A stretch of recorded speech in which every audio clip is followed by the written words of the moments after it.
Alternate routes of storytelling always pose extremely intriguing questions, and one of the most intriguing for me is what if Darth Malak never attacked Darth Revan's ship and betrayed him, an action that eventually became the story route that is Knights of the Old Republic. What if that story route changed, and instead Malak stayed loyal to his master and Revan was never redeemed? This following story is my idea on how events might have played out in that moment, and you may perceive things differently, and if you do, tell me in the comments. Also, if you go on to enjoy this video, perhaps consider subscribing for more stories like this one. In 3957 BBY, the Republic constructed a small fleet as bait to draw out the leader of the Sith, Darth Revan. But while the Sith Lord was focused on the fleet, a small strike team consisting of Jedi and soldiers would infiltrate his ship and capture him. When the battle began, the Republic and Jedi plan was going accordingly.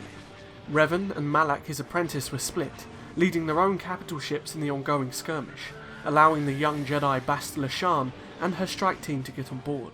However, Bastila and her team would not be able to reach Revan without a fight, and were forced to battle their way through the ship. 5 members of the team, 4 Jedi including Bastila and 1 Republic soldier, managed to survive, and came face to face with Revan and several Sith acolytes on the bridge. The Jedi confronted the acolytes first, clashing their sabers while Darth Revan merely watched, but in the confusion, the Republic soldier charged them, firing several blaster shots that were absorbed into the hand of the Sith Lord, who retaliated by grasping the soldier with the Force, crushing his neck. Meanwhile, Darth Malak was watching his master's ship aboard the bridge of his own, and could sense that he was in danger, and he contemplated shooting upon it, taking out the Jedi as well as his master in one swift stroke. But if he failed and Revan survived, it could be beyond costly for him, as he knew what his master was capable of. After all, he lost his jaw by simply questioning. Out of fear, Malak decided against this betrayal, and instead took a ship to offer support, secretly hoping the Jedi and Revan had killed each other before he arrived. With the Sith acolytes dead, Bastila stood firm, flanked by her 3 allies, and she stared into the dark abyss of Revan's visor. You cannot win, Revan. But the Sith Lord remained unflinched, reciprocating the stare, looking directly into her grey-blue eyes. But winning is what I'm best at. It's what I'm known for. Either way, victory can come in many forms, and I do not need to kill you to win.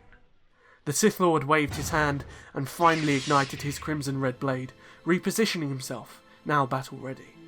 Bastila's yellow single-bladed lightsaber hummed in anticipation, and the naive but powerful young Jedi ran straight towards the menacing dark figure at a ferocious speed.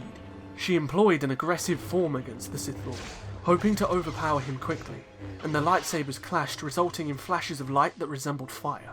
After several minutes though, Bastila's technique was failing her, as Revan's balanced form showed no weaknesses, allowing him to easily repel her attempts of overwhelming him with strength and speed. She decided to back off for a moment to regain her breath, and finally realised that her Jedi companions hadn't given her any aid. She looked over at them, and they were frozen in place by what seemed to be some sort of stasis field. It's just you and me, Bastila. A shiver shot down her spine. Not only did the Sith Lord know her by name, but she was alone in an almost impossible fight. But Bastila was brave, and despite her fear, wouldn't give in. She knew she had to readjust her technique, instead focusing on her blade work as to try and exploit any possible chink in his defence.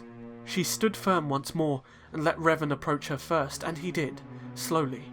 But out of nowhere, the body of the Republic soldier that fought by her came flying towards her at an undodgeable speed, and she was forced to raise her lightsaber in defence, cutting the lifeless man in half. This action left her shaken, but she had no time to grieve.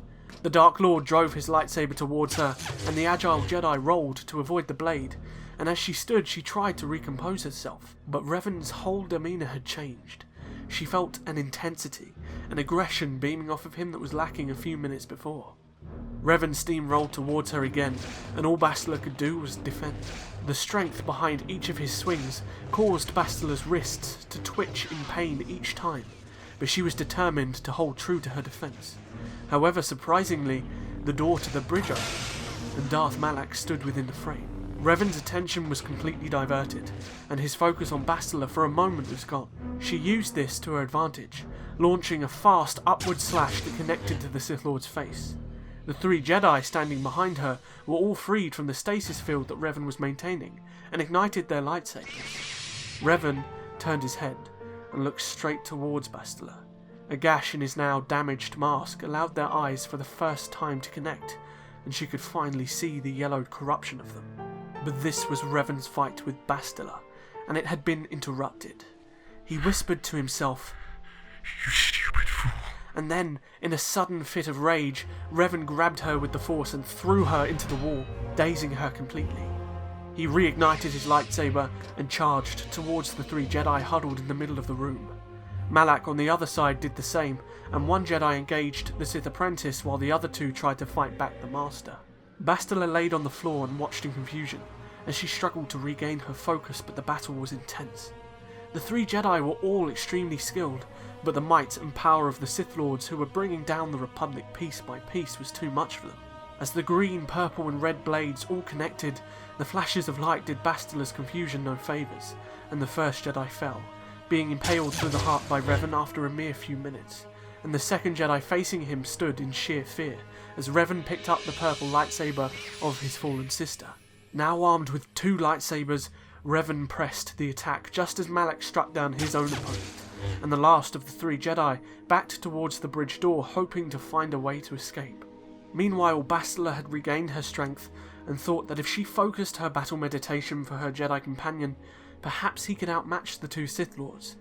But the reality was it wouldn't be enough, and the focus required would leave her completely vulnerable. Instead, she rose and ran towards the Sith Lords, who went back to back, with Malak ready to confront Bastila and Revan the Jedi man. As they duelled, Revan bested his Jedi opponent and turned and looked towards Bastila, who was still fighting Malak. And once again, his eye connected with hers, but this time Bastila could no longer see a corrupted yellow, but instead a deep and beautiful light brown iris. Like Revan before her, Bastila's focus was taken for a moment, and Malak sliced her lightsaber in half and force pushed her to the ground. Malak walked towards her, laughing as she tried to shuffle backwards, but she knew this was it. Malak raised his lightsaber, and she had nothing left to give, and closed her eyes, preparing herself to become one with the Force, and the last sound she heard was that of a lightsaber cutting flesh.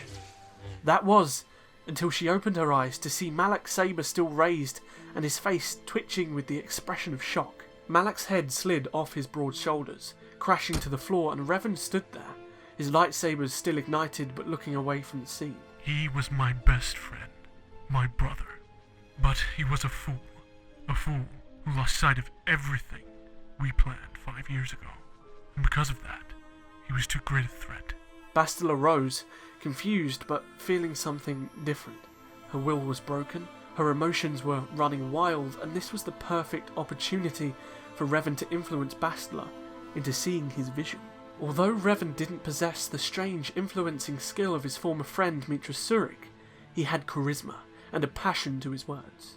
The more he spoke of the threat lurking in the dark, the weaknesses of the Republic and the failures of the Jedi, the more his ideas creeped into her brain. This was Revan, the Dark Lord of the Sith, the Butcher, talking with compassion, with logic. And as much as she tried to convince herself that he was a monster, that he was evil, the more she remembered the colour of his eyes, and the moment he saved her from certain death. Bastila proceeded to vilify Revan's actions in the war, his brutality, and demanded that if she was to even think about his ideas, he would promise to spare as many lives as possible, to which Revan agreed. I promise, Bastila, and I can show you the Force in a way you've never seen it before. Bastila interjected and made clear that she would never turn to the dark side, but deep down she found the idea of learning the deeper mysteries of the Force enthralling. But she was determined to stay on the path of the light no matter what Revan taught her. Revan opened his hand and raised it towards her in invitation. I need you, Bastila. Let's save the galaxy. Together. And with those 9 words, Bastila could no longer deny her intrigue, her attraction to Revan and his words, and so she reached out, gently clutching Revan's hand too. As they proceeded to walk out of the bridge, past the corpses of her allies, enemies, and the battlefield they had both caused, Bastila felt sorrow and fear, But she couldn't help think to herself that maybe Revan was right. Maybe he wasn't evil and that what he was doing was truly for the greater good. And although this path may be the wrong one to follow, she was determined to see where it would go. Revan, on the other hand, underneath his scarred mask, wore a sly smile, for he had acquired what he wanted. The battle meditation that she possessed was his, and the war to conquer and rebuild the Republic was truly about to begin. I really hope you enjoyed this video. It was something different for me, and I'd love to know how you think this event would have played out too. I'd also love to do more of these sorts of videos in the future. They're really fun to write, so please tell me what you thought, and be sure to subscribe if you want to see more content like this. Also, follow me on social media, check out my Patreon page if you want to help support the channel further, and please join my Discord if you haven't. I'd love to have you there so we can talk about Star Wars. I will see you guys in the next video, but until then, may the Force be with you. Always.